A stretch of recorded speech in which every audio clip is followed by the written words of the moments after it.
नमस्कार, स्वागत है आपका आज के करंट अफेयर्स में। तो चलिए आज शुरू करते हैं आज के हमारे पहले प्रश्न से। हमारा प्रश्न है 31वां दिव्य कला सम्मेलन 2026 किस शहर में आयोजित किया गया? तो 31वां दिव्य कला सम्मेलन कला मेला 2026 कोलकाता में आयोजित किया गया। कहाँ किया गया? कोलकाता में आयोजित किया गया। इससे चलिए इसे कुछ इसके जुड़े हुए प्रश्न देख लेते हैं। 31वें दिव्य कला मेले का आयोजन किस मंत्रालय द्वारा किया गया? तो 31वां दिव्य कला मेले का आयोजन सामाजिक न्याय और आधिकारिक मंत्रालय द्वारा किया गया। किसके द्वारा? सामाजिक न्याय और आधिकारिक मंत्रालय द्वारा। ठीक है, नेक्स्ट देखते हैं दिव्य कला मेले का मुख्य उद्देश्य क्या है? तो दिव्य कला मेले का मुख्य उद्देश्य दिव्यांगजनों द्वारा बनाए गए उत्पादों को प्रोत्साहन और उन्हें बाजार उपलब्ध कराना। क्या है? दिव्यांगजन है, दिव्यांगजन उनके द्वारा बनाए गए उत्पादों का प्रोत्साहन करना और उन्हें बाजार में उपलब्ध कराना। ठीक है, नेक्स्ट देख लेते हैं दिव्य कला मेले में किन लोगों द्वारा बनाए गए उत्पाद प्रदर्शित किए जाते हैं? तो दिव्य कला मेले में दिव्यांगजन होते हैं उनके द्वारा बनाए गए उत्पाद मेले में प्रदर्शित किए जाते हैं। ठीक है, नेक्स्ट देख लेते हैं दिव्य कला मेला किस वर्ग के लोगों के आर्थिक सशक्तिकरण का से जुड़ा है? तो यह दिव्यांगजनों के आर्थिक सशक्तिकरण से जुड़ा हुआ है। किससे? दिव्यांगजन के। ठीक है, चलिए हम नेक्स्ट देख लेते हैं दिव्य कला मेले के आयोजन में किस विभाग की प्रमुख भूमिका होती है? तो दिव्य कला मेले के आयोजन में दिव्यांगजन सशक्तिकरण विभाग की प्रमुख भूमिका होती है। किसकी? दिव्यांगजन सशक्तिकरण विभाग की प्रमुख भूमिका होती है। ठीक है, नेक्स्ट देख लेते हैं दिव्य कला मेले में किस प्रकार के उत्पाद प्रदर्शित और बेचे जाते हैं? तो दिव्य कला में हस्तशिल्प, हस्तकरघा, गृह सज्जा, कपड़े, खाद्य पदार्थ तथा अन्य हस्तनिर्मित उत्पाद प्रदर्शित बेचे जाते हैं। ठीक है, ये सब इतने इस प्रकार के सब है जो दिव्य कला मेले में सब बेचे जाते हैं। ठीक है, नेक्स्ट देखते हैं दिव्य कला मेले का प्रमुख उद्देश्य दिव्यांगजनों को क्या उपलब्ध कराना है? तो इसका दिव्य कला मेले में दिव्य कला मेले में क्यों दिव्यांगजन होते हैं उनको क्या उपलब्ध कराना है? उद्देश्य इसका तो रोजगार उपलब्ध कराना, आत्मनिर्भरता बनाना और अपने उत्पादों के लिए बाजार उपलब्ध कराना। ठीक है, चलिए हम नेक्स्ट क्वेश्चन देख लेते हैं अखिल भारतीय जल सचिव सम्मेलन 2026 कहाँ आयोजित हुआ था? तो अखिल भारतीय जल सचिव सम्मेलन 2026 कहाँ हुआ था? तो ये नई दिल्ली में हुआ था। ठीक है, कहाँ हुआ था? ये नई दिल्ली में। ठीक है, तो कुछ जुड़े हुए कुछ प्रश्न भी देख लेते हैं हम। अखिल भारतीय जल सचिव सम्मेलन 2026 का आयोजन किस मंत्रालय द्वारा किया गया? तो अखिल भारतीय जल सचिव सम्मेलन का आयोजन जल शक्ति मंत्रालय द्वारा किया गया। किसके द्वारा किया गया? जल शक्ति मंत्रालय द्वारा। ठीक है, नेक्स्ट देख लेते हैं अखिल भारतीय जल सचिव सम्मेलन का मुख्य उद्देश्य क्या है? तो अखिल भारतीय जल सचिव सम्मेलन का मुख्य उद्देश्य है जल संसाधनों के प्रभावी प्रबंधन, संरक्षण और राज्यों के बीच समन्वय को मजबूत करना है। ठीक है, नेक्स्ट देख लेते हैं हम सम्मेलन में किस राष्ट्रीय अभियान का विशेष जोर दिया जाता है? तो सम्मेलन में कैच द रेन अभियान का पर विशेष जोर दिया जाता है। किस पे दिया जाता है? कैच द रेन पर विशेष जोर दिया जाता है। ठीक है, नेक्स्ट देख लेते हैं सम्मेलन में किस अधिनियम के प्रभावी क्रियान्वयन पर चर्चा की गई है?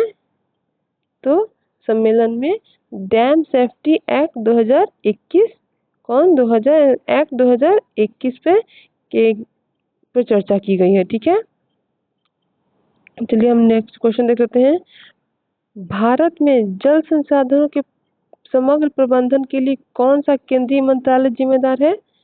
तो भारत में जल संसाधनों के समग्र प्रबंधन के लिए जल शक्ति मंत्रालय जिम्मेदार है। कौन है? जल शक्ति मंत्रालय जिम्मेदार है। ठीक है, नेक्स्ट देख लेते हैं कैच द रेन अभियान का मुख्य उद्देश्य क्या है? तो कैच द रेन का अभियान का मुख्य उद्देश्य वर्षा जल का संरक्षण और संचयन को बढ़ावा देना है। नेक्स्ट करते हैं डैम सेफ्टी एक्ट 2021 का मुख्य उद्देश्य क्या है? तो डैम सेफ्टी एक्ट 2021 का मुख्य उद्देश्य देश के बांधों की सुरक्षा सुनिश्चित करना। क्या है? देश के बांधों की सुरक्षा सुनिश्चित करना और उनके रख रखाव की व्यवस्था को मजबूत करना। क्या है? और उनके रख रखाव की व्यवस्था को मजबूत करना है। ठीक है, नेक्स्ट क्वेश्चन देख लेते हैं हम। हेली टूरिज्म और एयर टूरिज्म सर्विस योजना किस राज्य ने शुरू की? तो जो हेली टूरिज्म है और एयर टूरिज्म की सर्विस योजना है वो बिहार राज्य ने शुरू की। किस राज्य ने? बिहार राज्य ने शुरू की। ठीक है, चलिए अब इससे जुड़े हुए कुछ प्रश्न देख लेते हैं हम। हेली टूरिज्म और एयर टूरिज्म सर्विस योजना का मुख्य उद्देश्य क्या है? तो हेली टूरिज्म और एयर टूरिज्म योजना का मुख्य उद्देश्य है राज्य में पर्यटन को बढ़ावा देना। ठीक है, जैसे अपने राज्य में बिहार राज्य है तो बिहार राज्य में पर्यटन को बढ़ावा देना तथा प्रमुख पर्यटन स्थलों तक हवाई संपर्क पहुंचाना है। ठीक है, क्या है? अपने राज्य में पर्यटन को बढ़ाना और प्रमुख पर्यटन स्थलों पे हवाई संपर्क उपलब्ध कराना है। ठीक है, नेक्स्ट देख लेते हैं इस योजना का शुभारंभ किस राज्य सरकार ने की है? तो इस योजना का शुभारंभ बिहार राज्य सरकार ने की है। किसने की है? बिहार राज्य सरकार ने। ठीक है, अब इसमें नॉर्मल से बताइए तो यहाँ के बिहार के सीएम कौन है फिलहाल? तो बिहार के सीएम सम्राट चौधरी हैं। ठीक है, आप लोग बोलेंगे तो सारे मंत्री का भी हम वीडियो बना देंगे कि कौन से मंत्री बिहार में कौन है। ठीक है, नेक्स्ट करते हैं इस योजना के अंतर्गत किस प्रकार की सेवाएं उपलब्ध कराई जाएंगी? इस योजना के अंतर्गत हेलीकॉप्टर और एयर टूरिज्म सेवाएं प्राप्त कराई जाएंगी। ठीक है, क्या है? हेलीकॉप्टर और एयर टूरिज्म सेवाएं। नेक्स्ट देखते हैं इस योजना का लाभ मुख्य रूप से किस क्षेत्र में मिलेगा? तो इस योजना का लाभ पर्यटन क्षेत्र में मिलेगा। किसमें मिलेगा? पर्यटन क्षेत्र में मिलेगा। ठीक है, नेक्स्ट देख लेते हैं हेली टूरिज्म और एयर टूरिज्म सर्विस योजना का उद्देश्य पर्यटकों को क्या सुविधा प्रदान करना है? तो इसका हेली टूरिज्म और एयर टूरिज्म सर्विस योजना का उद्देश्य प्रमुख पर्यटन स्थलों का तक तेज, सुरक्षित और सुविधाजनक हवाई यात्रा है। क्या है? जो प्रमुख पर्यटन स्थल है वहाँ तेज, सुरक्षित और सुविधाजनक हवाई यात्रा को प्रदान करना है, सुविधा प्रदान करना है। ठीक है, नेक्स्ट देखते हैं बिहार में पर्यटन को बढ़ावा देने के लिए शुरू की गई नई हवाई सेवा योजना का नाम क्या है? तो बिहार में जो पर्यटन को बढ़ावा देने के लिए नई हवाई सेवा योजना शुरू की है उसका नाम है हेली टूरिज्म और एयर टूरिज्म सर्विस योजना। ठीक है, क्या है? हेली टूरिज्म और एयर टूरिज्म सर्विस योजना। ठीक है, नेक्स्ट देख लेते हैं इस योजना से बिहार के पर्यटन उद्योग पर क्या प्रभाव पड़ने की उम्मीद है? तो इससे पर्यटन को बढ़ावा मिलेगा, पर्यटकों की संख्या बढ़ेगी तथा स्थानीय रोजगार के अवसर में वृद्धि होगी। क्या होगा? पर्यटन को बढ़ावा मिलेगा, पर्यटकों की संख्या बढ़ेगी तथा स्थानीय रोजगार के अवसर को वृद्धि होगी। ठीक है, चलिए नेक्स्ट देख लेते हैं 18 मीटर की ऑपरेशनल ड्राफ्ट क्षमता वाले भारत का दूसरा प्रमुख बंदरगाह कौन बना? तो 18 मीटर ऑपरेशन ड्राफ्ट क्षमता वाला भारत का दूसरा बंदरगाह कौन सा बना? कामराजर बंदरगाह, तो कि तमिलनाडु में है। कहाँ है? जो तमिलनाडु में है। ठीक है, कामराजर बंदरगाह। इससे जुड़े हुए कुछ प्रश्न देख लेते हैं हम। 18 मीटर की ऑपरेशनल ड्राफ्ट क्षमता प्राप्त करने वाला भारत का पहला बंदरगाह कौन सा है? तो ये भारत का पहला बंदरगाह विशाखापट्टनम बंदरगाह है। कौन सा है? विशाखापट्टनम बंदरगाह है। ठीक है, नेक्स्ट देख लेते हैं कामराजर बंदरगाह किस राज्य में स्थित है? ये तो आपको पता ही है, कामराजर किस में है? तमिलनाडु में है। किस में है? तमिलनाडु में है। ठीक है, और कामराजर बंदरगाह का पुराना नाम क्या है? तो कामराजर बंदरगाह का पूरा नाम एन्नोर बंदरगाह गया है। क्या है? एन्नोर बंदरगाह। ठीक है। नेक्स्ट देखते हैं, कामराजर बंदरगाह भारत के किस तट पर स्थित है? तो ये पूर्वी तट पर स्थित है, जो कि बंगाल खाड़ी पूर्वी तट पर है स्थित है। ठीक है।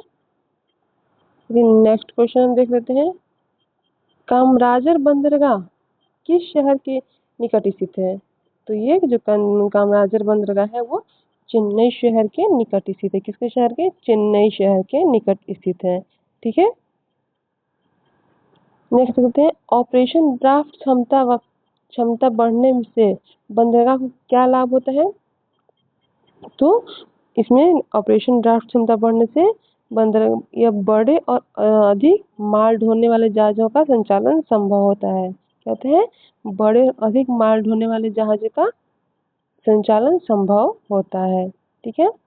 नेक्स्ट देखते हैं, कामराजर बंदरगाह का संचालन किस मंत्रालय के अंतर्गत होता है? तो कामराजर बंदरगाह का संचालन बंदरगाह, पोत परिवहन और जलमार्ग मंत्रालय के अंतर्गत होता है। किसके अंतर्गत? बंदरगाह, पोत परिवहन और जलमार्ग मंत्रालय के अंतर्गत होता है। ठीक है। चलिए हम नेक्स्ट क्वेश्चन देख लेते हैं, भारत ने 56वें इंटरनेशनल फिजिक्स ओलंपियाड 2026 में कितने स्वर्ण पदक जीते हैं? कितने स्वर्ण पदक जीते हैं बताइए? इसमें 5 स्वर्ण पदक जीते हैं। कितने जीते हैं? इसमें 5 स्वर्ण पदक जीते हैं। ठीक है। तो इससे जुड़े कुछ प्रश्न देख लेते हैं, 56वां इंटरनेशनल फिजिक्स ओलंपियाड 2026 किस देश में आयोजित हुआ? तो 56वां इंटरनेशनल फिजिक्स ओलंपियाड फ्रांस में आयोजित हुआ है। कहाँ हुआ है? यह फ्रांस में आयोजित हुआ है। ठीक है। नेक्स्ट देखते हैं, इंटरनेशनल फिजिक्स ओलंपियाड किस विषय से संबंधित अंतर्राष्ट्रीय प्रतियोगिता है? तो यह भौतिकी से, फिजिक्स से। इसको तो आपको याद करने में ऐसे भूलने तो नहीं चाहिए आप लोग को। ये लिखा भी है इंटरनेशनल फिजिक्स, फिजिक्स मतलब भौतिकी। इससे फिजिक्स याद भी रहेगा, किससे इसे याद करने में इजी रहेगा आप लोग को। ठीक है। नेक्स्ट देख लेते हैं, भारत ने 56वें इंटरनेशनल फिजिक्स ओलंपियाड 2026 में कुल कितने पदक जीते हैं?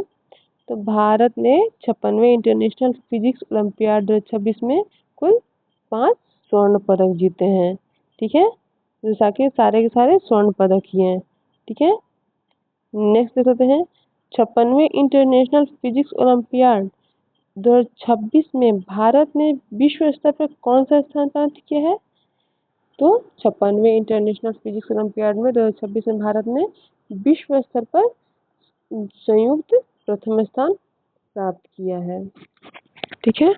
नेक्स्ट क्वेश्चन देख लेते हैं,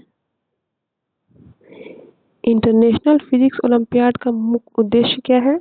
तो इंटरनेशनल फिजिक्स ओलंपियाड का उद्देश्य विश्व भर के प्रतिभाशाली विद्यार्थियों में भौतिक के ज्ञान, वैज्ञानिक सोच और नवाचार को प्रोत्साहित करना है। क्या है?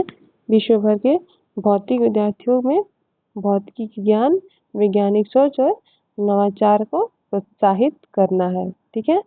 नेक्स्ट देखते हैं, इंटरनेशनल फिजिक्स ओलंपियाड में किन विद्यार्थियों को भाग लेना का अवसर मिलता है? तो इसमें किन इंटरनेशनल फिजिक्स ओलंपियाड होता है, इसमें माध्यमिक, उच्च माध्यमिक स्तर के प्रतिभाशाली विद्यार्थियों को भाग लेने का अवसर मिलता है। किसको मिलता है? जो माध्यमिक और उच्च माध्यमिक में है उनको मिलता है। ठीक है। नेक्स्ट देखते हैं, 56वें इंटरनेशनल फिजिक्स ओलंपियाड में भारत के सभी प्रतिभागी कौन सा पदक जीता है? तो जो 56वां इंटरनेशनल फिजिक्स ओलंपियाड है उसमें सभी प्रतिभागी, अभी तो हम बताए थे आपको, सारे स्वर्ण पदक जीते हैं। ठीक है। तो ये था हमारे आज के करंट अफेयर्स के कुछ इंपॉर्टेंट प्रश्न। वीडियो अगर आपको पसंद आई हो तो लाइक कीजिएगा, चैनल पर नए हैं तो सब्सक्राइब करना ना भूलें। मिलते हैं नेक्स्ट वीडियो में, तब तक के लिए धन्यवाद।